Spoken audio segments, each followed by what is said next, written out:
Il vous échappera pas que cette semaine, c'est aussi la journée mondiale de l'eau, le 22 mars. Ça tombe bien, c'est la semaine pendant laquelle, en tant que premier signataire, d'une part sur un texte du groupe La France Insoumise, dont je vais vous parler dans un instant, et d'autre part, dans le cadre d'une proposition de résolution européenne, devant donc la Commission des Affaires européennes, nous déposons de manière transpartisane une proposition de résolution en faveur du droit à l'eau. Et je vous invite demain midi, ici même, pour une conférence de presse sur ce point. Le texte que nous déposons, en complément de celui que vient de vous présenter M. Pilato, a pour objet d'aller plus loin que les premières mesures qui sont prises pour interdire les polluants éternels, dits les PFAS. D'ailleurs, le texte qui a été adopté en deuxième lecture est très loin du compte et de ce qu'il est nécessaire de faire en matière d'interdiction. Le groupe La France Insoumise entend, par la voix de nos collègues Manon Meunier et Hansen Bacternoir, déposer promptement un texte visant à interdire les PFAS dans les ustensiles de cuisine. Mais nous avons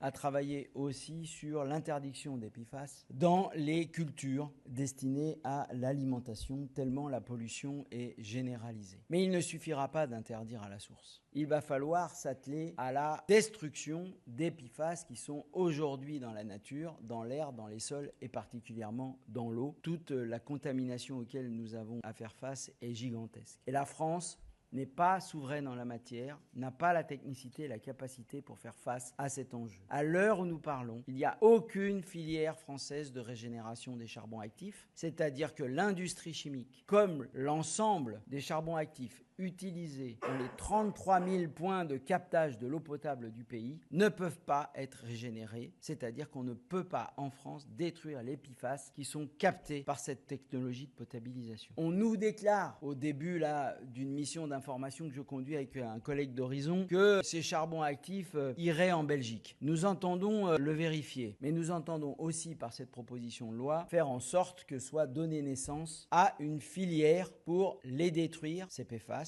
par des incinérations à plus de 1400 degrés, pour les raisons qu'a évoquées mon camarade et collègue René Pilato, mais aussi de déclencher par un établissement public la création, le début d'une filière de régénération des charbons actifs. Il nous faudra aussi de quoi produire et pas seulement importer des charbons actifs, ça va être tout un débat. La ministre Pannier-Runacher a reconnu la semaine dernière lors de son audition que c'était en effet un enjeu pour notre pays, dont acte. Nous proposons une loi qui permet d'avancer. J'espère qu'elle pourra rassembler plus largement. Il y a là un enjeu de potabilisation colossal. Ne pensez pas qu'il y a des alternatives au charbon actif à court terme. Je vous donne un exemple. L'osmose inversée en matière de potabilisation qui, non seulement énergivore, révèle que le macérat de polluants qui est retiré de l'eau potable est finalement remis dans la nature. Donc vous voyez le cercle permanent de circulation des PFAS pour des millénaires que nous annonçons aux générations futures. Ce n'est pas tenable. Il va donc falloir qu'on organise une filière de destruction des PFAS sur le territoire national pour ne pas transmettre une situation aggravée aux générations futures, puisque en se dégradant, les PFAS